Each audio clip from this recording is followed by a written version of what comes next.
रक्षा कवच भाग 3। आज हम इस ऑडियो के माध्यम से ये जानने का प्रयास करेंगे कि हमारे जीवन में कई प्रकार से व्याधियाँ पैदा होती हैं।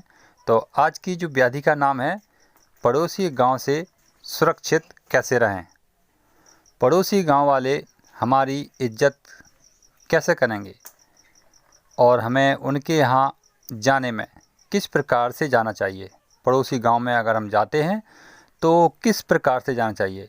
यहाँ पर मेरी स्वर विज्ञान किस तरह से मदद कर सकता है। तो साथियों, यह प्रश्न हम सबके मन में कई बार उठता है, लेकिन हम उसका सही रास्ता न जाने की वजह से, हम उसके सही विधि पूर्व क्रियाओं को न जानने की वजह से हम कभी कभी अपने पड़ोसियों से यानी अपने पड़ोसी गांव में नुकसान कर देते हैं और यह हमसे नुकसान हो जाता है। तो ऐसे क्रियाओं में हम क्या करें? अगर आपके मन में यह प्रश्न उठ रहा है तो इस वीडियो को पूरा ध्यान से सुनें और जीवन में उतारने का प्रयास करें।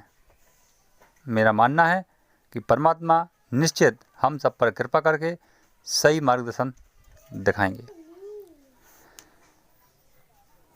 पड़ोसी गांव में अब कुछ लोगों के मन में प्रश्न उठ रहा होगा कि मेरी तो कभी दुश्मनी होती ही नहीं, और कुछ लोग कह रहे होंगे मेरी दुश्मनी है। तो दोनों प्रकार के लोग होते हैं संसार में। तो पड़ोसी गांव में दुश्मनी पैदा कैसे होती है? जैसे अगर हम वहाँ जाते हैं, उस पड़ोसी का काम हमें पसंद नहीं आता है तो हमारे मन में उसके प्रति विरोध पैदा हो जाता है। या पड़ोसी गांव के आदमी जो भी हैं तो उन्हें मेरा काम पसंद नहीं आता है तो उस व्यक्ति के मन में अपने प्रति विरोध पैदा हो जाता है। यह क्रिया किसान लोगों को अधिक होती है।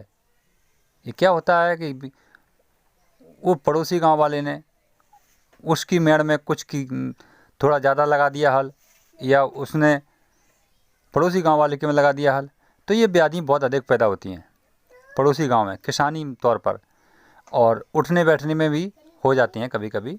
ऐसे हम कई सारे रास्ते हैं जो पड़ोसी गांव में लोगों के प्रति विरोध पैदा होते ही रहते हैं।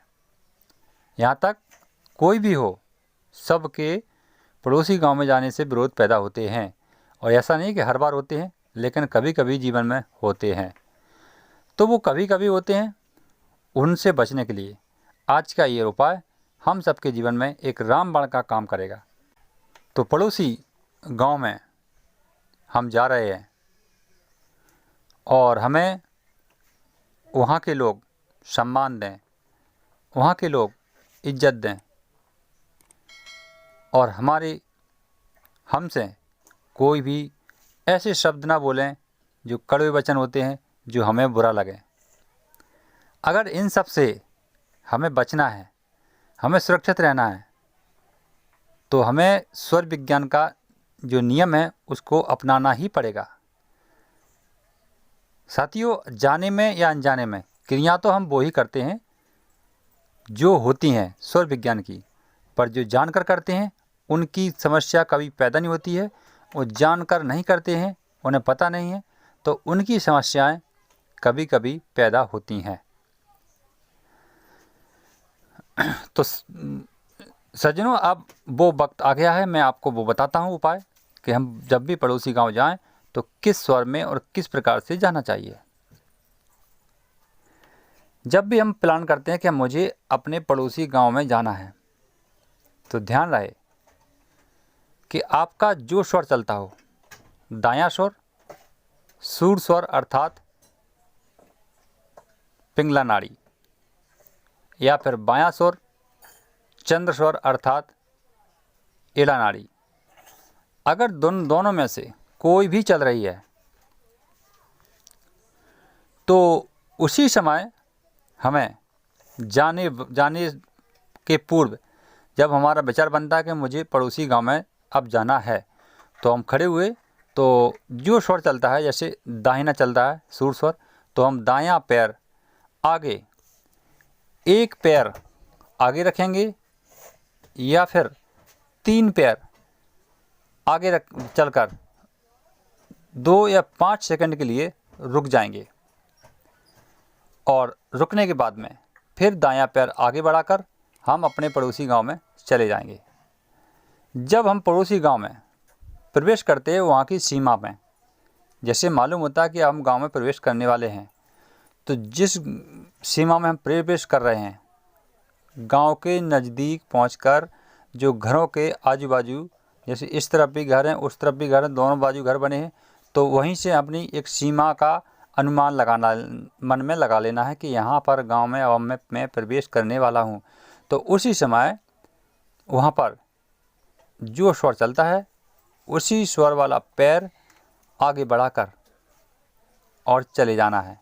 ये सीमा का जो क्रिया है ये हमारे मन के अंदर ही करना है। एक मन में एक गणना कर लेना है कि बस यहाँ पर ही ये सीमा का चालू हो जाएगी, क्योंकि जो घर होते हैं घर से ही सीमा चालू हो जाती है। तो वहीं पर हमको जो स्वर चलता है उसी स्वर में प्रवेश करना है। यदि आपका सूर स्वर चला तो वहाँ के लोग आपकी बात को सुनेंगे और आपकी बात को सम्मान भी देंगे। अगर आपका चंद्र स्वर हुआ तो भी आपके वहाँ के लोग आपकी बात को सुनेंगे और आपकी बात जो भी कहेंगे वहाँ के लोग मानेंगे भी। तो ऐसा करने से हमारे जीवन में कभी किसी भी प्रकार की व्याधि पैदा नहीं होती है पड़ोसी गांव में जाने से, और सब लोग हमें सम्मान देते हैं, सब लोग हमारी बात को सुनते हैं और हमें भी उनकी बात सुनने में बड़ा आनंद आता है। यहाँ पर विरोधाभास न तो हम पड़ोसी गांव वालों का कर सकते हैं, ना पड़ोसी गांव वाले हमारा विरोधाभास कर सकते हैं, क्योंकि ये जो स्वर है हम उस क्रिया को अपना रहे हैं। तो ये स्वर हमारे सारे सभी के दिलों में, सभी के मन में विरोधाभास की प्रक्रिया को ख़त्म कर देते हैं। जब विरोधाभास पैदा नहीं होगा तो फिर हमारा जीवन भी स्वतंत्र और अच्छा रहेगा। तो ये इसका जो नियम है पड़ोसी गांव जाने का।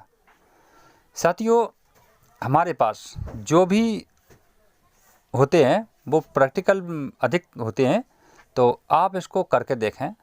अगर आपके पड़ोसी गांव में किसी से बैर भाव चल रहा है तो आप करके देखें, निश्चित परमात्मा आपकी पूरी सहायता करेंगे और आपके विरोधाभास को ख़त्म करके आपकी सुलह लाने में मदद करेंगे। वीडियो को शेयर करने में बिल्कुल आलस न करें, क्योंकि ये जानकारी हर मानव की जानकारी के लिए महत्वपूर्ण है। तो वीडियो को शेयर करें और लोगों को यह